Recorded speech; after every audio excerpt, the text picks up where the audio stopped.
비우고 버려야 삶의 여유가 생깁니다. 물질적인 것은 본래 치우고 정리하지 않으면 자꾸만 늘어나게 되어 있습니다. 여러분은 필요 없는 물건을 계속 구입하고 사들이게 되고 샀던 물건이 어디 있는지도 모르게 매번 찾아다닌 경험이 있지 않으신가요? 장롱을 열면 언제 샀는지도 모르는 옷들이 쏟아져 나오고 불필요한 물건들이 날로 점점 더 늘어만 가는 모습을 느끼셨을 텐데요. 이제는 불필요한 것을 과감히 버리고 집착하는 것을 벗어나야 됩니다. 즉, 일상생활에 꼭 필요한 물건들만 구매하고 근검 절약과 재활용을 일상생활로 하셔야 됩니다. 우리나라는 반세기 전만 하더라도 못 사는 나라여서 아나바다 운동을 할 정도였는데요. 지금의 50대 이상은 아직도 절약 생활이 미덕으로 남아있는 경우가 그때가 시초의 근원으로 봅니다. 이제는 정말 불필요한 것을 과감하게 버리세요. 그럼 오늘의 영상에서는 50세 이후에는 꼭 버려야 할 물건 5가지와 물건을 버리는 법칙에 대해서 알려드리겠습니다. 꼭 메모하고 기억하셨다가 올해 시작을 깔끔하고 정리된 모습으로 시작해보면 좋을 것 같습니다. 나이 들수록 버려야 할 물건 첫 번째는 바로 죽은 화초와 화분입니다. 집 안에 꽃 같은 거나 작은 화분 선물 받아 키우시는 분들이 정말 많으실 텐데요. 저도 작년까지만 해도 집에 한 트럭이 있었습니다. 베란다 한켠 이미 죽어있는 화초들이 오래된 화분 속에 파묻혀 쌓여 있었는데요. 죽은 화초와 화분은 바로 버리시기 바랍니다. 이거 비료라도 어떻게 써볼까, 아니면 꽃을 사다가 다시 심어볼까 하는 생각은 버리시는 게 좋습니다. 왜냐하면 죽은 화초 자체가 집에 안 좋은 기운을 가져다 오기 때문인데요.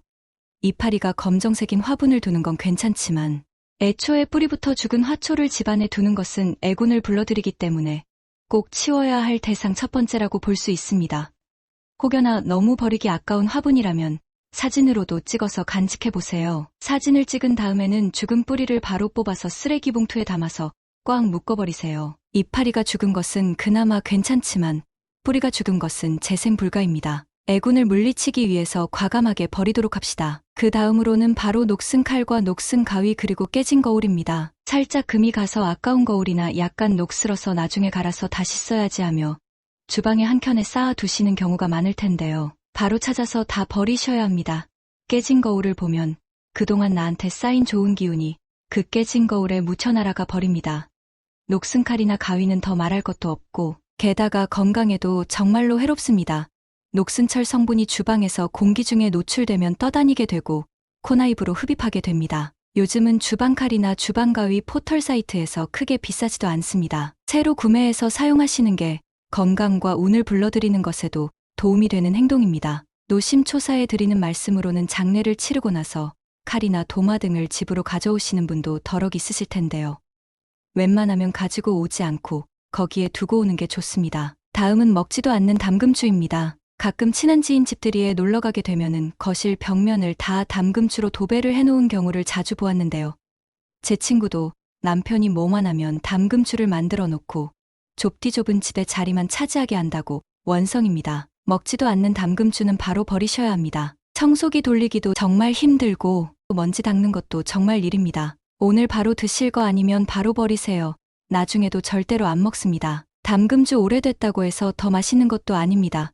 오히려 오래된 담금주는 집안의 기운을 바꾸고 먼지가 뽀얗게 쌓인 먼지는 음의 기운을 가져오기만 할 뿐입니다. 다음으로는 먹지 않는 약과 영양제들입니다. 보통 영양제는 사놓고 한 달은 열심히 먹다가 2달 후는 방치해두는 경우가 많으실 텐데요. 병원에서 받은 약도 마찬가지입니다.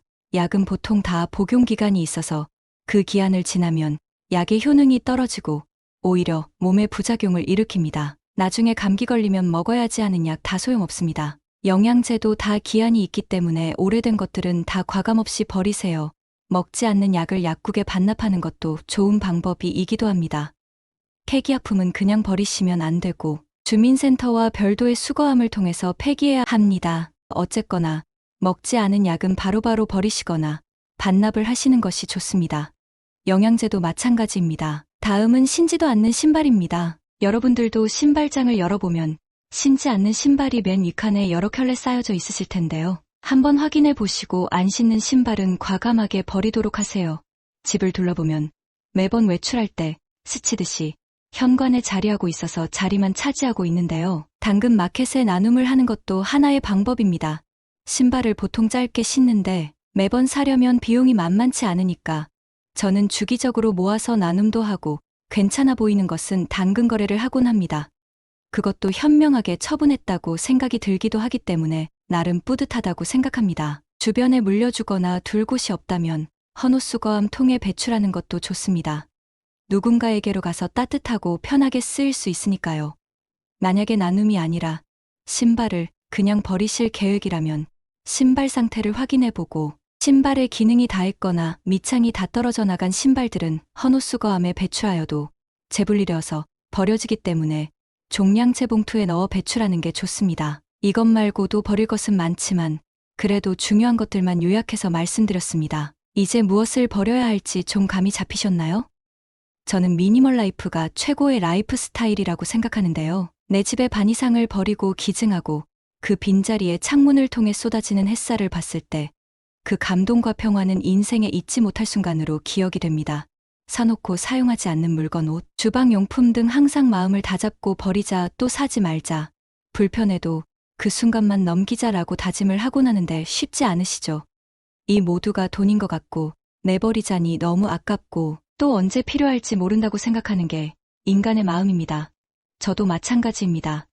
지금도 저희 부모님은 물건 하나 버리는 게 쉽지 않으시고 아직도 사용하지 않는 물건들을 쌓아두십니다.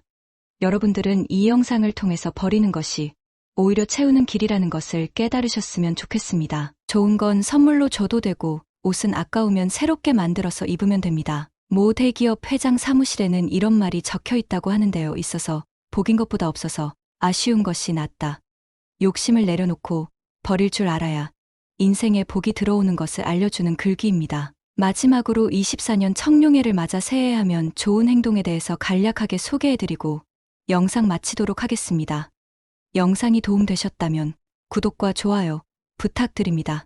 또한 본인이 알고 있는 정리하면 좋을 것들이 있다면 댓글로 남겨주시면 다른 분들에게도 도움이 됩니다. 새해에는 일단 지난 한 해를 돌아보는 것이 중요합니다. 너무 비현실적인 목표를 세운 것이 아니었는지, 게으르진 않았는지, 지난 한 해에 자신의 태도를 돌아보고 반성하는 시간을 우선 갖도록 합니다. 그리고 난 다음에는 구체적으로 새해 계획을 세워보세요. 첫째, 우선 자신이 이루고 싶은 목표를 설정하고 계획의 우선순위를 정하는 것이 가장 중요합니다. 그 다음에는 구체적인 기한과 목표를 정하고 너무 광범하게 세우지 않는 선에서 목표를 뚜렷하게 합니다. 다음으로는 이곳저곳에 소문을 내는 것입니다. 계획은 나만 하는 것이 아니라 모두가 알고 있는 것이 좋습니다. 새해 목표를 다른 사람에게 상기시켜 주거나 오히려 다른 사람이 나한테 도움을 주는 조력자 역할이 될 수 있습니다. 이곳저곳에 계획한 일을 적어놓고 포스트잇에 붙여놓으면 그것 또한 도움이 됩니다. 다음으로는 이제 실천하는 것입니다. 너무 큰 것을 실천하려고 마음의 부담을 갖기보다는 작은 것부터 실천하는 것이 중요합니다. 조금씩, 그리고 천천히 자신도 모르는 사이에 도달하게 되는 것이죠. 하루에 책을 5페이지씩 읽는다는 등, 아니면 계획한 일을 3가지만 꼭 이뤄본다는 계획 등 너무 부담을 갖지 않는 작은 것부터 이뤄보도록 하세요.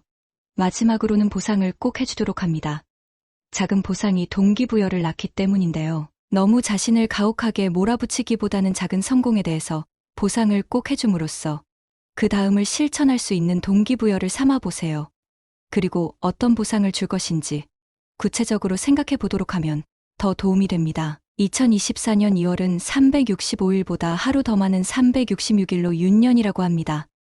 따라서 생일이 2월 29일이셨던 분들은 드디어 내 생일 축하를 받게 되는데요. 올해도 새해 복 많이 받으시고 기운이 깃드는 한 해를 보내시기 바랍니다.